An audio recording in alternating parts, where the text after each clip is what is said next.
Konnichiwa, minasama, c'est Nini du partage de Nini au Japon. Aujourd'hui, la vidéo, la courte vidéo, ça va être comment dire facilement, ça c'est très important, hein, comment dire facilement bonjour et bonsoir en japonais, ok?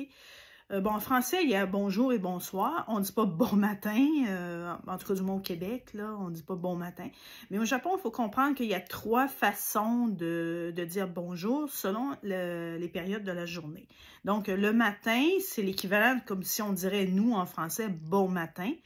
Donc, si vous apprenez ces trois méthodes-là, je suis sûre que si vous arrivez ici au Japon et que vous connaissez ces trois façons de saluer, de dire bonjour, je suis sûre que vous allez faire très bonne impression. OK? Et probablement que vos interlocuteurs japonais vont être surpris que vous sachiez faire la différence entre les trois façons de dire bonjour. Donc, le matin, bien sûr, l'avant-midi, hein, à partir du matin, quand vous vous levez jusqu'à environ 11h30, en tout cas, la période de midi, hein, on dit toujours ici « Ohayo ». OK, Ohayo gozaimasu, qui veut dire littéralement en français bon matin. Donc, ça se dit toujours dans la matinée, dans l'avant-midi. Donc, on dit Ohayo gozaimasu. OK, donc ça, c'est pour l'avant-midi. Maintenant, à partir de midi jusqu'à environ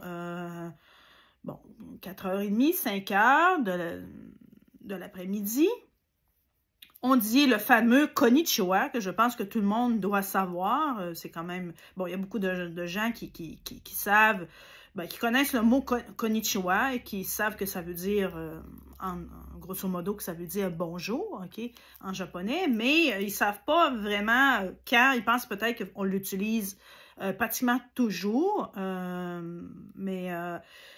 ça se dit vraiment, je veux dire, à partir de midi jusqu'à environ 4h30, 5h de l'après-midi, les gens vont se dire « Ah, konnichiwa, konnichiwa ». OK, donc ça, c'est le bonjour de la journée. Et à partir de 5h du soir, on va dire « bonsoir », comme en français, bien entendu. En français, on va dire « bonsoir » ou « bonne soirée ». Donc, ça devient « konbawa ». OK, ça se dit strictement dans la soirée et le soir. Maintenant, le petit extra, c'est sûr que quand c'est vraiment pour aller au lit. Vraiment, là, quand on décide de partir, que c'est pour aller dormir, on dit Oyasumi nasai, qui veut dire littéralement bonne nuit. Donc, bien sûr, il y a trois grandes façons de saluer en japonais, qui est Ohayo gozaimasu, littéralement bon matin, OK? Konnichiwa, qui est bonjour, OK? Et konbawa, qui est bonne soirée, OK? Good evening en anglais. Et Oyasumi nasai, qui veut dire bonne nuit. Bon, ne vous inquiétez pas, c'est vrai que c'est un petit peu difficile pour les débutants au niveau de la prononciation. Je suis d'accord avec ça. Je vais vous l'écrire dans la façon correcte de l'orthographe quand vous achetez des livres en japonais. Il écrit d'une certaine façon. Malheureusement, pour les francophones, souvent, la façon dont c'est écrit, c'est pas forcément adapté au niveau de la prononciation. Donc, je vais vous l'écrire correctement et aussi, je vais vous l'écrire avec la prononciation à utiliser en français. OK? Parce que ça, c'est vraiment important. Et souvent, la plupart des livres qu'on achète, c'est une transcription, je veux dire, universelle qui s'adapte à tous les... je veux dire, autant pour les anglophones que les Allemands, que les Italiens, français, tous confondus. Ce qui peut parfois, quand on met la main sur un livre comme ça, de japonais, que ça peut porter à confusion. Et souvent, je sais que j'ai des gens que je connais, des fois avec qui je parle. Et bon, moi, j'habite la préfecture de Gifu, OK? Donc, ça s'écrit G-I-F-U. OK? Et la plupart des gens vont le prononcer comme Gifu. OK? Donc, parce que c'est ça, c'est qu'ils vont voir un livre, s'ils n'ont pas un professeur de français ou du moins de japonais, ou du moins quelqu'un qui a une bonne base en japonais pour leur expliquer qu'on ne dit pas Gifu, mais Gifu. Donc, c'est difficile pour le francophone, vraiment, d'aller chercher la bonne prononciation dès le départ. Et si vous arrivez au Japon et que vous dites « Gifu », ben je m'excuse, il n'y a pas un chat qui va comprendre ce que vous voulez dire par « Gifu ». Maintenant, si vous dites « Gifu », là, les gens vont comprendre. Donc, c'est ça qu'il faut vraiment faire très attention, parce que c'est des transcriptions qui sont universelles, mais malheureusement, chaque langue est différente. Et chaque, je veux dire, en français, la façon dont on utilise le « G », ça dépend qu'est-ce qui suit après. Donc, ça peut devenir un « G » dur, ou autrement dit, un « G » ou un « J », selon, comme par exemple, Gérard. Hein? Ça commence avec un « G », mais bon, on ne dit pas « Gérard » parce que ça va faire comme en allemand. Donc, on va dire Gérard plutôt que Guérard. Donc, on voit que c'est à peu près la même chose pour le Gifu. Hein? Donc, on dit Gifu et non Gifu. Donc, c'est pour ça que, de mon côté, je vais vous écrire la transcription originale que vous trouvez dans tous les livres qui traitent de la langue japonaise, mais je vais vous faire le petit extra avec la bonne prononciation que vous devez vraiment adopter pour éviter justement les pièges, comme je viens de vous expliquer avec le fameux « Gifu », que beaucoup de francophones, que ce soit des Québécois ou des Français, disent « Gifu » plutôt que « Gifu ». Donc ça, c'est juste un exemple, mais il y en a plein d'autres comme ça. OK, donc j'avais fait dans une autre vidéo, j'avais parlé, par exemple, des toilettes. OK. En japonais, on dit « toilet », OK? Mais la façon dont c'est écrit, on dirait que c'est écrit « toire », OK? Donc, si quelqu'un qui commence, qui est seul, qui ne sait pas trop, et qui voit « T-O-I-R-E », ben, il y a des fortes chances qu'il prononce comme « toire », mais en réalité, on dit « toilet ». OK? Donc, c'est toutes des petites choses comme ça, et c'est ça qui peut peut-être rendre l'étude du japonais compliquée, surtout si on étudie par soi-même et qu'on n'est pas, je veux dire, guidé par un professeur ou un tuteur qualifié, du moins qui connaît vraiment bien la langue japonaise, ou du moins les rudiments, pour vraiment vous guider dans la bonne prononciation, parce que c'est vraiment important, et surtout que bon, en français, par exemple, ou en anglais, on peut avoir des erreurs de prononciation, les gens vont nous comprendre, parce que c'est pas tout à fait le même type de langue. Mais il faut bien comprendre que les langues asiatiques, dont le japonais fait partie, si vous n'avez pas la bonne intonation et si vous n'avez pas la bonne prononciation, le problème, c'est que la communication ne peut pas se faire parce que la personne en face de vous ne va vraiment pas comprendre ce que vous dites. Donc, c'est pas tout à fait comme en français. En français, on peut faire des erreurs de prononciation et les gens vont finir par nous comprendre selon je veux dire, le contexte de la phrase ou du sujet abordé. On va finir par vous comprendre facilement, mais pas en japonais, encore moins en chinois. Là, je connais pas le chinois, mais je sais que les langues asiatiques fonctionnent à peu près de la même façon au niveau des, je veux dire, des intonations de la voix et de la prononciation. Donc, si vous n'avez pas la bonne intonation, la bonne prononciation, malheureusement, les gens risquent de ne pas vous comprendre. Et aussi au niveau des noms des personnes, par exemple, pour vous donner un exemple, il y a des gens qui s'appellent Isao. OK? Ça, c'est souvent des hommes. Ça commence par la lettre I. OK? Donc, ça se dit Isao. OK? Et vous avez le Hisao qui commence par le H. Donc, vous devez vraiment prononcer le H quand vous dites Hisao, parce que sinon, la personne va penser que vous parlez d'une autre personne. OK? Donc, c'est toutes des choses comme ça qui peuvent rendre peut-être l'étude du japonais, quand on commence, bien entendu, un peu difficile, un peu, je veux dire, complexe, parce que nous, on n'est pas forcément, je veux dire, habitués à ça.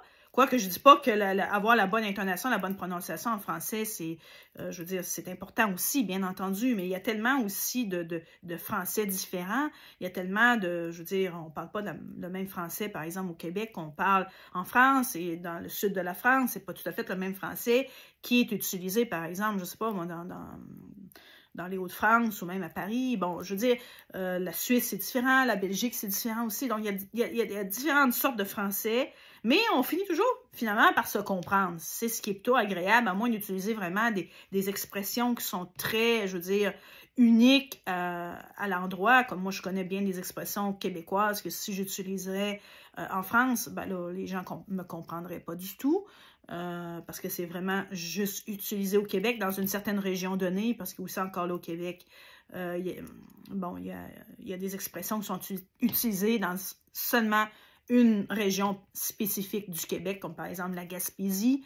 Si vous allez au Lac-Saint-Jean, c'est d'autres expressions que forcément les gens de la Gaspésie ne connaissent pas. Donc, vous voyez comment c'est complexe. Maintenant, heureusement, il y a un français universel que moi, j'essaie le plus possible d'utiliser quand je fais mes vidéos. J'essaie le plus possible de rendre mon français neutre parce que je veux m'adapter à un auditoire, je veux dire, qui est un peu partout dans le milieu francophone. Donc, c'est sûr que si j'utilise des slangs, si j'utilise des expressions qui viennent de ma région, malheureusement, ben, il y a des gens qui ne vont pas comprendre de quoi je parle ou c'est quoi. Ils vont se creuser un peu les manèges pour essayer de comprendre ce que je veux dire. Donc, j'essaie le plus possible d'utiliser un français neutre et pour me faire comprendre. Donc, voilà, donc pour récapituler, quand on se lève le matin, quand c'est le matin, l'avant-midi, on dit toujours « Ohayo gozaimasu », ok, qui signifie littéralement « bon matin », mais on ne dit pas ça en français, là, du moins au Québec, on ne dit pas « bon matin » quand on se lève. Là. En anglais, oui, on dit « good morning », ok, bon, mais en français, en tout cas, du moins chez moi, j'ai pas de mémoire où on disait « bon matin », on disait « bonjour, comment ça va ». T'as bien dormi? Bon, c'est un peu la salutation que chez moi, je suis habituée. Maintenant, s'il y a des expressions similaires dans des régions, par exemple de France, ou si vous êtes de Belgique, de Suisse, peu importe, et que vous avez quelque chose de spécifique que vous dites le matin, je serais curieuse, je suis toujours curieuse à apprendre des choses qui viennent d'autres cultures, ça m'intéresse, ça enrichit ma culture générale. Donc, si jamais il y a des expressions typiques qui se disent seulement le matin, moi, je suis curieuse parce que pour le moment, là, il n'y a rien qui me vient à l'esprit, du moins de mon côté québécois. Donc, OK. Donc, Ohayo gozaimasu, c'est le matin, OK, jusqu'à environ 11h30, midi. En tout cas, midi, non, on ne dit pas Ohayo. OK, donc, à partir de midi, on dit konnichiwa, OK, qui veut dire bonjour. Et konbawa, OK, dans la soirée. À partir de 5h, on dit konbawa, OK. Et avant d'aller au lit, on dit oyasumi nasai, qui veut dire bonne nuit. Donc, voilà, c'était je pourrais dire, 4 mots magiques de salutation. Et si vous réussissez à les mémoriser et que vous venez au Japon, je pense que vos interlocuteurs japonais vont être assez impressionnés que vous sachiez faire la différence entre Ohayo gozaimasu, konnichiwa, konbawa et oyasumi nasai. Donc ça va faire vraiment très bonne impression. Et comme je disais, souvent les Japonais, ils sont très, je veux dire, flattés quand des étrangers, comme nous, hein, les étrangers, on se donne la peine de s'intéresser à leur culture, mais aussi à leur langue. Parce que c'est bien beau s'intéresser à la culture japonaise, mais je sais, il y a beaucoup de gens qui s'intéressent, par exemple, je sais pas moi, les arts martiaux, hein, ou la cuisine japonaise, en particulier le sushi, les choses comme ça. Ça peut être le bouddhisme aussi. Il y a beaucoup de gens qui sont intéressés, qui le pratiquent dans leur vie quotidienne, le bouddhisme. Mais ils oublient que c'est bien de s'intéresser à la culture traditionnelle du Japon, mais si on veut vraiment, je veux dire, communiquer avec les locaux, ça passe par la langue, avant tout. Donc, et si on veut échanger aussi par rapport à ce qui nous passionne au niveau du Japon, par exemple, si votre cas, c'est par exemple le bouddhisme, ou par exemple, c'est, je sais pas moi, un art martial en particulier, ou une certaine forme d'art, comme par exemple l'arrangement floral, ou la peinture, la calligraphie, je sais pas, moi, il y en a plein, ou la cuisine, ça peut être n'importe quoi là, qui a rapport avec la culture japonaise, en passant par aussi la pop culture, hein, les animés, les mangas, les jeux vidéo japonais, bon, tout ça. Vous allez comprendre que tout ça passe d'abord par la langue. Parce que si vous voulez échanger avec des locaux qui, eux, ils connaissent bien tout ce que vous aimez, dont vous êtes passionné, il y a des fortes chances que ces Japonais-là ne puissent pas parler français, ce qui m'étonnerait, parce que pour l'instant, je connais... Bon, j'ai des étudiants en français, bien entendu, mais je ne peux pas avoir une conversation. Ils sont au stade débutant, quoi, là. Tu sais, je veux dire, ils ne peuvent pas tenir une conversation en français. Ou des étudiants en anglais, même chose. Donc, ils étudient l'anglais ou le français, mais bon, ils ne peuvent pas avoir une conversation, je veux dire, profonde. Je veux dire, une conversation qui tient la route, là.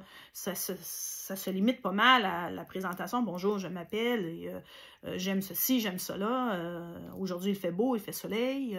Bon, c'est vraiment je veux dire, du basique, là. C'est vraiment la base. Donc, à un moment donné, quand on a fini de parler de la pluie, du beau temps, ben là, on veut parler d'autres choses, hein.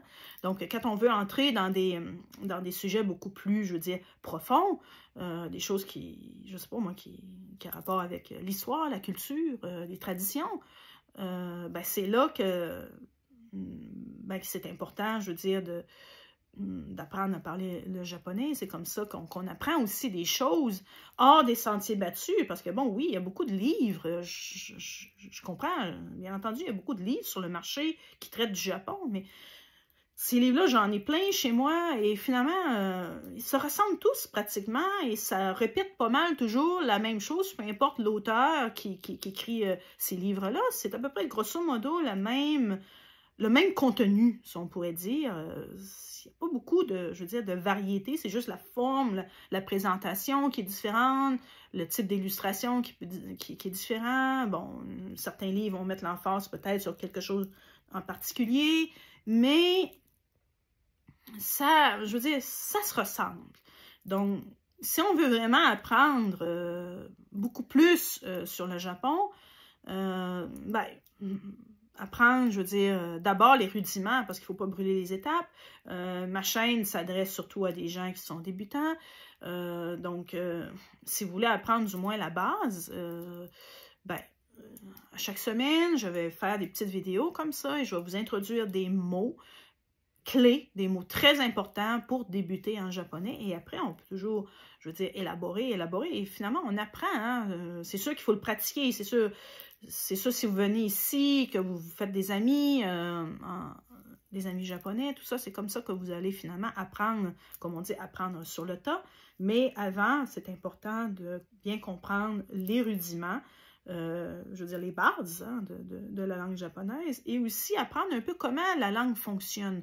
Donc aussi, je vais faire des vidéos qui vont vous expliquer un petit peu le mécanisme de la langue japonaise, peut-être aussi les bases de la grammaire, que je dis par contre, en passant, très facile. La grammaire japonaise, c'est peut-être une des grammaires qui est la moins difficile, je veux dire, en comparaison avec la grammaire française, que c'est un véritable casse-tête, surtout quand on est dyslexique et qu'on a des problèmes à ce niveau-là. Je veux dire que le français, oui, on pourrait dire que c'est le champion là, du casse-tête avec la grammaire qui est excessivement complexe et des fois, on se pose des questions. Ouais, mais pourquoi qu'il y a cette règle-là et ça sert à quoi finalement? Même le professeur, il peut pas répondre. Ils ne peuvent pas nous répondre vraiment concrètement pourquoi que c'est comme ça, OK? Mais comme moi, j'ai souvent de mes étudiants en japonais qui me demandent, mais pourquoi, par exemple, voiture, OK? Une voiture, pourquoi que, par exemple, une voiture, en québécois, un char, OK? Pourquoi une voiture, c'est féminin, OK? Et pourquoi on dit une, pourquoi pas un? Pourquoi que, je veux dire, que les mots ont un genre? C'est une question qui est assez difficile à répondre pour un professeur. Donc, la seule réponse que le professeur a dit, c'est d'essayer le plus possible de mémoriser que une voiture, c'est féminin. Et par exemple, pourquoi qu'on dit un chat, OK, et une chenille?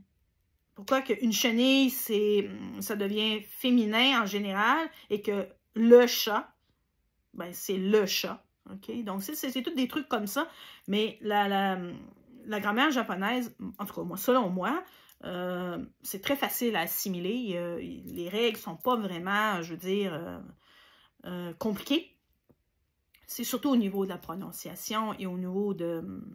c'est ça, c'est la prononciation, l'intonation qui est la plus difficile, qu'il faut vraiment faire une pratique. Si vous connaissez un peu le solfège, ça peut vous aider. Ça, c'est un petit point aussi, un petit point que je mets en suspens comme ça là, pour vous. Si vous connaissez la musique, si vous savez lire la musique, vous pouvez toujours transcrire en solfège. Dans le fond, l'intonation des mots, ça pourrait peut-être vous aider à vraiment catch. Des fois, j'oublie mon français, c'est ça qui m'énerve.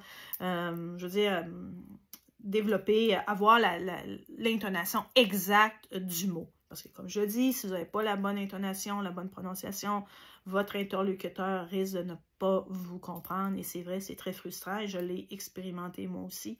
Même encore aujourd'hui, quand j'apprends des nouveaux mots, parce que bon, je ne suis pas parfaite, là, loin de là. Donc, l'apprentissage d'une langue étrangère, c'est quelque chose qui dure la vie. Ça, je tiens à le préciser. Donc, quand j'apprends des nouveaux mots, ben, j'ai toujours ce problème-là au niveau de l'intonation et je dois vraiment me pratiquer pour avoir vraiment la juste note, OK? Pour pouvoir me faire comprendre. Donc, voilà. Donc, Ohayo gozaimasu, qui veut dire le matin, qui est le matin. Konnichiwa, qui est à partir de midi jusqu'à environ 5 heures, qu'on peut dire konnichiwa. Et konbawa, qui est pour la soirée, et oyasumi nasai. Maintenant, c'est sûr, si vous dites konnichiwa tout le temps, c'est pas une erreur. C'est juste que je veux vous dire que si vous dites ohayo gozaimasu le matin, vous allez faire bonne impression et c'est ce qu'on fait ici. OK? On peut dire konnichiwa, il n'y a aucun problème. Hein? Ça, il faut bien s'entendre là-dessus. On ne va pas vous sauter dessus parce que vous dites konnichiwa le matin ou que vous dites konnichiwa à partir après 5 heures. Non, non, non. Mais si vous savez ces mots-là, parce qu'il y a fort de chances que les Japonais, quand ils vont vous approcher, eux, il faut comprendre que les Japonais ne vont pas s'adapter à nous. Ça, c'est très important, vous devez le garder à l'esprit. N'attendez pas des Japonais qui s'adaptent à vous. C'est à vous à vous adapter aux Japonais. Donc, le Japonais qui va vous approcher le matin ne va pas vous dire konnichiwa. OK? Il va vous dire ohayo gozaimasu. Ohayo. OK? Souvent, on peut dire juste ohayo. OK? Ça va. Mais souvent, ils vont vous dire ohayo gozaimasu pour être plus poli. OK? Donc, c'est important au moins de s'en souvenir si jamais, par exemple, il est 9h30 du matin et qu'il y a un Japonais qui vous approche et qui vous dit ohayo gozaimasu, bien, tenez à l'esprit que c'est konnichiwa pour le matin. OK? Et dans l'après-midi, bien entendu, tout le monde va vous dire konnichiwa. OK? Et si c'est après 5 heures, ben, le Japonais, lui, il va arriver devant vous, il va vous dire konbawa. OK? Donc, lui, c'est sa manière de fonctionner. Maintenant, si vous lui répondez konnichiwa, il n'y a aucun problème. OK? Il ne sera pas forcément, je veux dire, fâché contre vous. Il sait très bien que vous êtes un étranger. OK? Mais lui, il ne va pas, je veux dire, se mettre à se comporter en gaijin, en étranger, pour vous faire plaisir. Il va continuer à se comporter en japonais. OK? Mais il n'attend pas forcément de vous, surtout dans les premiers temps, il ne va pas s'attendre de votre part que vous lui dites konbawa le soir. Mais n'attendez pas que lui va vous dire konnichiwa à 9 h du soir. Non, non. OK? Donc, c'est ça la petite parenthèse que je voulais ouvrir. OK? Donc, ça, gardez bien ça à l'esprit. OK? Le Japonais ne va pas s'adapter à votre situation d'étranger. Maintenant, il va tolérer le fait que vous faites des erreurs ou que vous lui dites konnichiwa à 9h30 du soir. OK? Donc, c'était le petit mot de la fin. Maintenant, si vous avez des questions, n'hésitez pas à les poser. OK? Je vais vous mettre, bien sûr, les transcriptions. OK? Vous faites une pause, vous faites une capture d'écran. Une capture d'écran, vous la gardez dans votre téléphone, vous l'imprimez, vous faites ce que vous voulez avec. Donc, ça peut être une fiche d'études utile que je mets à la fin de chaque vidéo. Pourquoi à la fin? Parce que j'attends de vous que vous écoutiez la vidéo jusqu'à la fin. Si je le mets au début, ben, vous n'allez pas écouter la vidéo. Donc, c'est le petit extra qui fait que vous écoutez ma vidéo. N'oubliez pas le petit pouce en l'air. Partagez sur les réseaux sociaux, montrez que vous aimez le Japon, parce que si vous êtes ici, c'est parce que vous aimez le Japon. Maintenant, si vous aimez le Japon, vous aimez partager. Si vous aimez partager, ben, partagez mes vidéos, OK? Ça va aider les algorithmes et ça va me stimuler à faire encore plus de vidéos sur le sujet et aussi améliorer la qualité, parce que là, pour le moment, je n'ai pas envie d'investir beaucoup d'argent dans du matériel pour faire des vidéos, parce que pour le moment, j'ai même pas 500 abonnés, donc c'est pas motivant, j'ai pas envie d'investir de l'argent, je préfère garder mon argent pour d'autres choses, hein. Donc, si ma chaîne finit par, je veux dire, décoller, là, à ce moment-là, je pourrais considérer le fait de dire, OK, je vais investir du matériel, je vais améliorer la qualité de mon contenu, je vais rendre le contenu plus professionnel, hein, si on dit ça comme ça en guillemets, quoique s'il y en a qui aiment ça quand c'est simple, je fais ça simple, mais il y en a qui disent, ouais, mais ça peut être plus professionnel. Donc voilà, c'est ça. Donc partagez, petit pouce en l'air et vous faites les captures d'écran pour la petite fiche que je vais vous donner au niveau de la prononciation exacte, OK? Je vais faire la transcription que vous trouvez dans tous les livres de japonais et ma transcription à moi pour vous aider à avoir vraiment la bonne prononciation et éviter les bavures genre « gifu » quand vous parlez de « gifu », OK? Donc voilà, on se dit sayonara et à la prochaine vidéo. Bye!